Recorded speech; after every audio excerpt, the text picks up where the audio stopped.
আমাদের সরকার মহলে পৌঁছে দিতে চাই।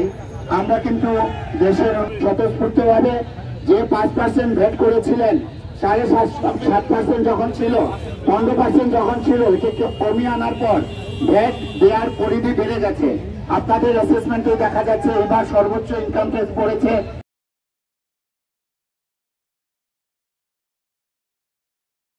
মানুষ, মেহনতি মানুষের জন্য। আপনারা বিবেচনা করে এইগুলোতে সরকারের দায়িত্ব আছে তার মনেকে চাকরি দেওয়ার ব্যবস্থা করা, কিন্তু প্রাইভেট প্রতিষ্ঠানগুলো জনগণের দায়িত্ব। এবং আমরা এও জানি যে বাংলাদেশে যারা ব্যবসা করে সকলে জেলে বুঝে শিখে আসে না, অনেকেই নতুন করে নামে আর তারা আসার দোকান খোলার সাথে সাথে তার উপরে ব্যাট আরোপ করে দিচ্ছে। যার ব্যবসা কি লাভ হচ্ছে না লস হচ্ছে এটা দেখার কোনো কেউ নেই, শুধু বলতেছে আপনার দ্বিগুণ কিভাবে ব্যবসাকে এগিয়ে সেই ব্যবস্থা করবে। এবং সরকার যাতে করে আমাদেরকে ব্যবসা করার সুযোগ দেয় সেই তথ্য আহ্বান জানিয়ে আমি আমার সংক্ষিপ্ত বক্তব্য এখানে শেষ করছি। আসসালামু আলাইকুম। ধন্যবাদ। আমি এবারে বক্তব্য নিয়ে আসার জন্য অনুরোধ করছি দুদলার সম্মানিত চেয়ারম্যান জনাব আমজাদ হোসেন চৌধুরী রাশেদ সাহেবকে। আসসালামু আলাইকুম। রেস্তোরাঁ মালিক সমিতিগণ, আমরা মিষ্টি মালিক সমিতি একাত্মতা প্রকাশ করে এখানে আমরা তাদের সাথে মানববন্ধনে অংশগ্রহণ করেছি। বিসমিল্লাহির রহমানির রহিম। সরকার কর্তৃক গঠিত বোর্ডের ভ্যাটের প্রতিবাদে আমাদের সরকার মহলে পৌঁছে দিতে চাই। আমরা কিন্তু দেশের স্বতঃস্ফূর্তভাবে যে 5% ভ্যাট করেছিলেন, 7.5% যখন ছিল, 15% যখন ছিল, এটাকে কমিয়ে আনার পর ভ্যাট দেওয়ার পরিধি বেড়ে গেছে। আপনাদের অ্যাসেসমেন্টে দেখা যাচ্ছে এবার সর্বোচ্চ ইনকাম ট্যাক্স পড়েছে। ভ্যাটের সংগ্রহ প্রচুর টাকা ইনকাম করেছেন সরকার। তো এই পর্যায়ে দেশীয় পরিস্থিতিও তেমন একটা ব্যবসার অবস্থা ভালো না, আপনারা জানেন। এখানে 5 থেকে 15% করা একটা অস্বাভাবিক বিষয়, যেটা মানুষ আর স্বস্তির মধ্যে নেই। আমরা চাই সরকার বাহাদুর আমাদের সাথে সেই সুন্দর আচরণ করুক যে আচরণ থেকে অর্থ উঠে কোষাগারে যায় এবং ওনারা স্বাচ্ছন্দ্যভাবে ব্যবসা করতে পারেন। এটাই আমাদের প্রাথমিকভাবে প্রার্থনা। আপনাদের সবার সুস্বাস্থ্য এবং মঙ্গল কামনা করছি। ধন্যবাদ সবাইকে। আজকের মানববন্ধনে উপস্থিত সম্মানিত ব্যবসায়ী ভাইরা, সম্মানিত সাংবাদিক বন্ধুগণ, আসসালামু আলাইকুম ওয়া রাহমাতুল্লাহি ওয়া বারাকাতুহু। সম্মানিত উপস্থিতি, আমরা যারা ব্যবসায়ী তারা এখন আর কোটিপতি হতে চাই না। আমাদের উদ্দেশ্য তিনটি। প্রথম উদ্দেশ্য হচ্ছে পেটে ভাতে চলা, 2 নম্বর উদ্দেশ্য হচ্ছে কর্মসংস্থান সৃষ্টির মাধ্যমে বাংলাদেশের বেকারত্ব দূর করা, 3 নম্বর হচ্ছে ভ্যাট প্রদানের মধ্য দিয়ে জাতীয় রাজস্বতে অবদান রাখা। আমাদের উদ্দেশ্য আপনাদের কাছে 3টি আমি বর্ণনা করেছি। 1 নম্বর উদ্দেশ্য হচ্ছে পেটে ভাতে চলা, 2 নম্বর উদ্দেশ্য হচ্ছে কর্মসংস্থান সৃষ্টির মধ্য দিয়ে বাংলাদেশের বেকারত্ব দূর করা, 3 নম্বর হচ্ছে ভ্যাট প্রদানের মধ্য দিয়ে আমরা জাতীয় রাজস্বতে অবদান রাখা। এই উদ্দেশ্য নিয়ে আমাদের ব্যবসা শুরুর প্রতিষ্ঠা লগ্ন থেকে আমরা চালিয়ে যাচ্ছিলাম। ব্যবসা সুন্দরভাবে সরকারি সকল নিয়ম কানুন মেনে আমরা পরিচালনা করছিলাম। কিন্তু কিছুদিন যেতে না যেতে কিছুদিন পর পর আমাদের ব্যবসায়ীদের উপর শকুনের তাবা পড়ে। কুচক্রী মহল আমাদের নজর দেয় আমাদের ব্যবসার উপর। তার একটি প্রমাণ হচ্ছে 5% ব্যাগকে 15% নিয়ে যাওয়া, 7.5% ব্যাগকে 15% নিয়ে যাওয়া। এরপরে আশ্চর্যের বিষয়, আপনারা ভালো করে উপলব্ধি করেন আশ্চর্যের বিষয়, একটা প্রতিষ্ঠান যদি কারখানা পর্যায়ে 15% ব্যাগ দেয়, শোরুম পর্যায়ে যদি 15% ব্যাগ দেয়, তার ব্যাগের পরিমাণ হচ্ছে 30%। 100 টাকায় যদি 30% ব্যাগ দিয়ে দেয়, সে আর ব্যবসা করতে পারবে কিনা আপনারা চিন্তা করে দেখেন। আমার মনে হয় এটা সুপরিকল্পিতভাবে ষড়যন্ত্র। বাংলাদেশের ব্যবসা বাণিজ্য দিন দিন যে উত্তরোত্তর সমৃদ্ধির দিকে যাচ্ছে, এগিয়ে যাচ্ছে, এই ব্যবসা বন্ধ হওয়ার জন্য একটা ষড়যন্ত্র আমি মনে করি। এই ষড়যন্ত্র আমরা প্রতিহত করে দিব ইনশাআল্লাহ।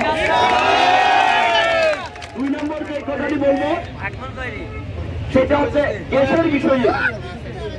আমরা ইন্ডাস্ট্রি যারা করি তারা ভালো করে বুঝুন গ্যাসের বিষয়ে।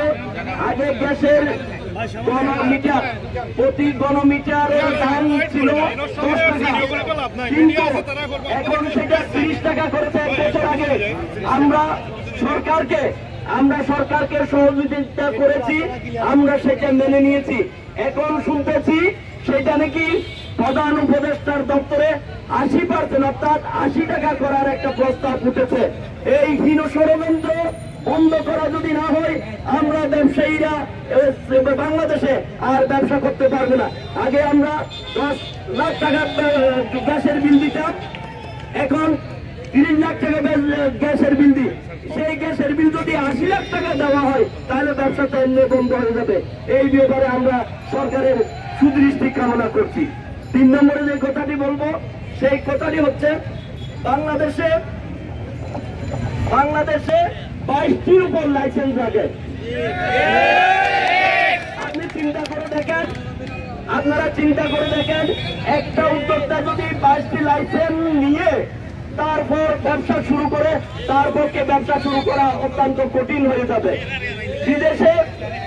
বিদেশে কেউ যদি উদ্যোক্তা হতে চায় সেখানে সমস্ত দপ্তর তার পিছনে ঘুরে, আর বাংলাদেশে যদি কেউ উদ্যোক্তা হতে চায় বিভিন্ন দপ্তরে ঘুরতে ঘুরতে তার সেন্ট্রালের নিচের অংশটা ক্ষয় হয়ে যায়। উপস্থিতি, আমি আর কথা বাড়াচ্ছি না। 1000 বছর আগে চর্যাপদের কবিরা লিখে গিয়েছেন, আপনা মানুষে হরিণা বৈরি। আজকে আমরা হোটেল, রেস্তোরাঁ এবং মিষ্টান্ন সমিতির লোকজন সকল আইন কানুন মেনে চলে বলে, বাংলাদেশের সমস্ত আইন মেনে চলি বলে আমাদের উপর সমস্ত আইন প্রয়োগ করতে চায়। যারা আইন মানে না যারা আইন মানে না তাদের উপর আইন প্রয়োগ করে না। এই জন্য বলছি আপনা মানুষে হরিণা বলি। আমরা আইন মানি বলে আমাদেরকে সবাই স্বীকার করতে চাই। হরিণকে যেমন মাংস খাওয়ার জন্য স্বীকার করতে চাই, তেমনি ব্যবসায়ীদেরকে, মিষ্টান্ন ব্যবসায়ী, রেস্টুরেন্ট ব্যবসায়ীদেরকে সবাই কি করতে চাই, স্বীকার করতে চাই। এই হীন ষড়যন্ত্র বন্ধ করতে হবে। পরিশেষে বলবো, আমরা বাংলাদেশে সবচেয়ে বেশি ভ্যাট এবং ট্যাক্স মিষ্টান্ন ব্যবসায়ী এবং রেস্টুরেন্ট ব্যবসায়ীরা দিই, সবচেয়ে বেশি কর্মসংস্থান করি কারা? আমরা। তাই আমাদের এই ষড়যন্ত্র, আমাদের বিরুদ্ধে ষড়যন্ত্র বন্ধ করতে হবে। পরিশেষে বলবো, আমাদের রক্ষা করুন, শ্রমিকদের রক্ষা করুন, খাদ্য শিল্পকে রক্ষা করুন, 15% ব্যাট প্রত্যাহার করুন। সবাইকে ধন্যবাদ। প্রতিষ্ঠানের সাথে সারা বাংলাদেশে লক্ষ লক্ষ মালিক শ্রমিক নিয়োজিত। এদের পরিবার উপর লাথি মারবেন না, এদেরকে বাঁচতে দিন। একটাই দাবি জানাচ্ছি যে আমাদেরকে সুন্দরভাবে ব্যবসা করে বাঁচতে দিন। আমরা শুধু ভ্যাট নিজে দিচ্ছি না, প্রত্যক্ষ এবং পরোক্ষভাবে দুইভাবে প্রত্যেকটা নাগরিক ভ্যাট দিয়ে যাচ্ছে। আপনি যখন কোনো জিনিস কিনতে যান, এখানে আপনার কাছ থেকে ভ্যাট রাখা হয়, ভ্যাট তো আপনি দিচ্ছেন, সবাই দিচ্ছেন, আপনার প্রতিষ্ঠান থাকলেও দিচ্ছেন, না থাকলেও দিচ্ছেন। তাইলে এটা সহনীয় পর্যায়ে নিয়ে এসে যাতে আমাদের এই শিল্পকে বাঁচানো যায় সেই দাবি রাখছি। ধন্যবাদ সবাই। বাংলাদেশ জেলা হোটেল অ্যাসোসিয়েশনের ভারপ্রাপ্ত সভাপতি জিয়াল ভাই। আসসালামু আলাইকুম রহমতুল্লাহ। আজকে বাংলাদেশ রেস্তোরাঁ মালিক সমিতি কেন্দ্রীয় কমিটির আয়োজনে দেশব্যাপী আজকের এই মানববন্ধন দুপুরে সকাল 11টা থেকে 12টা পর্যন্ত অনুষ্ঠিত হচ্ছে। আমরা ব্যবসায়ীরা কখনো রাস্তা দাঁড়াতে চাই না, আমরা কখনো রাস্তা বন্ধ করতে চাই না, বরঞ্চ রাস্তা বন্ধ হলে আমরা কষ্ট পাই যে আমাদের ব্যবসা কমে যায়। কিন্তু অত্যন্ত পরিতাপের বিষয়, আজকে আমরা রাস্তায় এসে রাস্তা বন্ধ করতে হয়েছে। আজকে আমরা একটা মানববন্ধনের কেন্দ্রীয় কমিটির অংশ হিসাবে একটা মানববন্ধন আয়োজন করেছিলাম, কিন্তু এই মানববন্ধন ইতিমধ্যে গণজমায়েতে পরিণত হয়েছে। এর কিছু কারণ আমি খুব সংক্ষেপে বলতে যাচ্ছি। আমরা শুধু যে ব্যাটের হার এবং ট্যাক্সের হার নিয়ে আমরা সমস্যা পুষাই না, আমাদের ব্যবসায়ীরা স্থানীয় ব্যাংক অফিস এবং ট্যাক্স অফিসে এমনভাবে হয়রানির শিকার হয়, তারই প্রতিবাদ স্বরূপ আজকে সিলেটের লোকজন এই গণজমায়েত, এটাই মানববন্ধনকে গণজমায়েতে পরিণত করেছে। আমি সবাইকে ধন্যবাদ জানাই যে আপনাদের এই সমস্যা নিয়ে আপনারা এক ঐক্যবদ্ধভাবে মাঠে এসেছেন।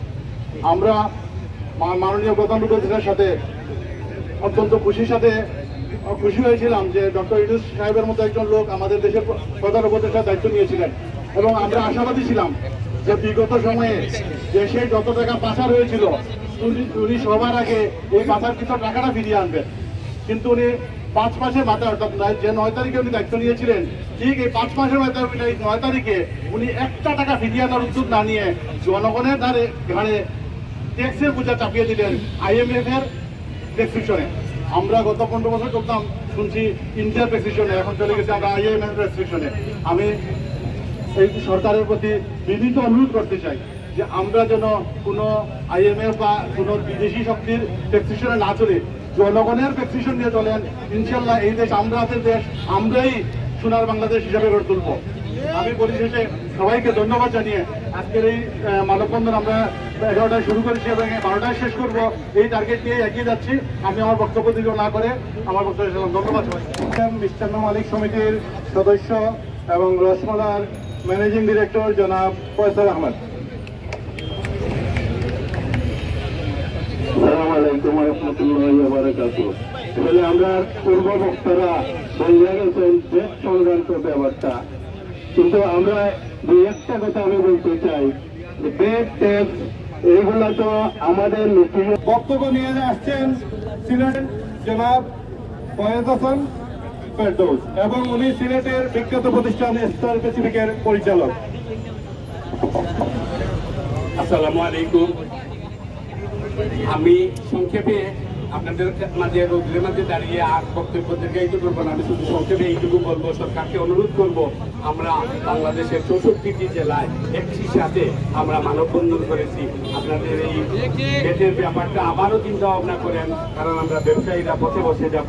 আমরা ব্যবসায়ীরা দীর্ঘদিন যাবৎ বেড ট্যাক্স দিয়ে দেশকে পরিচালনা করে আসছি। দেশের সিংহভাগ পরিচালনার ক্ষেত্রে বেড ট্যাক্সের কোনো জড়ি নাই। আমরা সরকারের সাথে একমত, কিন্তু এইভাবে 5% থেকে 7.5% থেকে আপনি যদি 15% নিয়ে যান, তাহলে আমাদের এই ব্যবসা প্রতিষ্ঠান কিভাবে টিকে থাকবে? তাই আমরা অনুরোধ করবো সরকারকে আবারও পুনরালোচনার জন্য জনগণের মুখের দিকে তাকিয়ে 64 জেলায় একসাথে মানববন্ধন এইভাবে ইতিহাস সৃষ্টি করেছে। আপনারা জনগণের দিকে তাকান, ইতিহাসের দিকে তাকান, ইতিহাসের বাইরে কেউ নয়। তাই আমি আপনাদেরকে আবারও অনুরোধ করবো আমাদের বিষয় বিবেচনা আনার জন্য।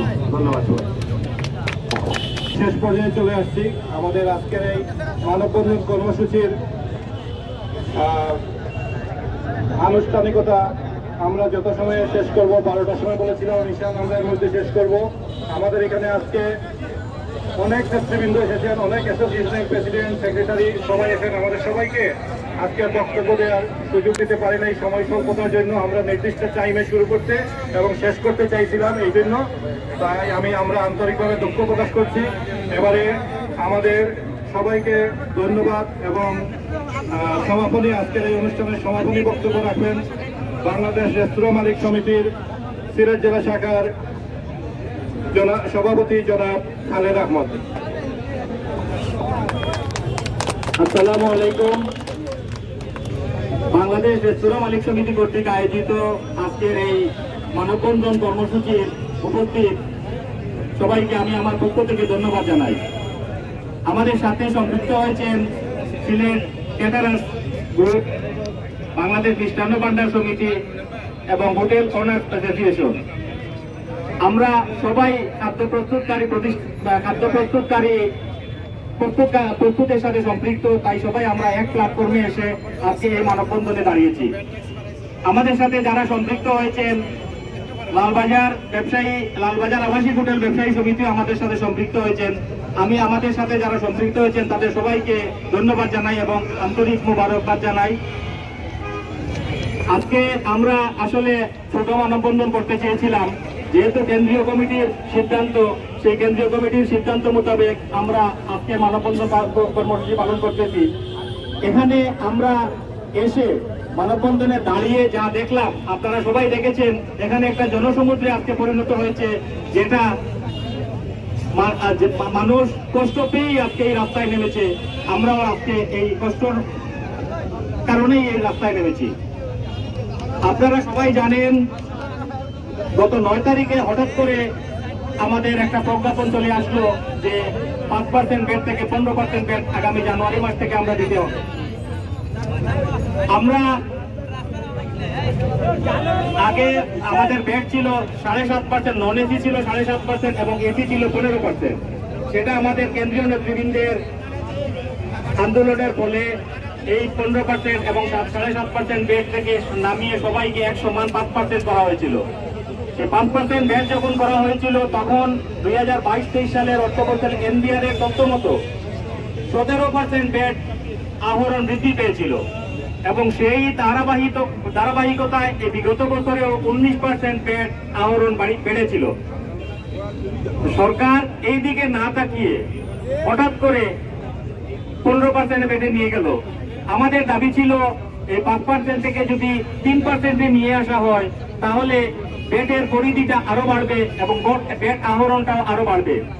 সরকার এদিকে না তাকিয়ে সরকারের আমলাদের কথা মতো আমলাদের পকেট ভারী করার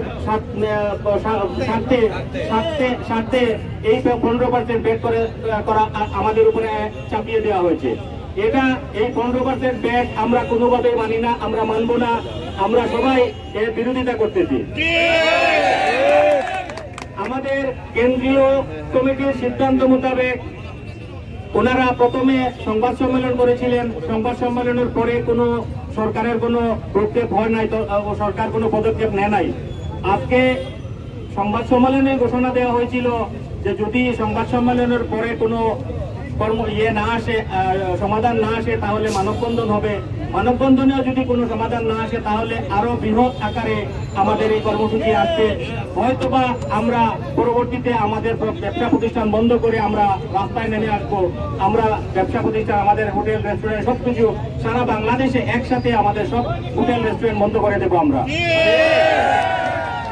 ব্যবসায়ী, আমরা চাই না জনগণের অসুবিধা করতে, আমরা চাই আমরা ব্যবসা পরিচালনা করতে এবং মানুষদেরকে আমরা নিরাপদ খাদ্য খাওয়াতে, মানুষজন বেড়াতে আসলে তাদেরকে আমরা থাকার ব্যবস্থা করে দিতে চাই। মানুষের অসুবিধা আমরা করতে চাই না। সরকারকে আমরা অনুরোধ জানাবো তিনি এই দিকে যেন একটু নজর রাখেন, যাতে আমাদের এই যৌক্তিক দাবিটা মেনে নিয়ে আমাদেরকে জনগণের সেবা করার সুযোগ দিতে। ধন্যবাদ সবাইকে। আজকে এখানে যারা এসেছেন সবাইকে আমি আমার অন্তরের অন্তঃস্থল থেকে ধন্যবাদ জানাই। আপনারা অনেককে আমরা এখানে বক্তব্য দিতে সুযোগ দিতে পারি নাই। যাদেরকে দিতে পারি না তারা মন খারাপ করবেন না। আপনারা এখানে যেহেতু সময় স্বল্পতা ছিল তার কারণে সবাইকে দিতে পারি নাই।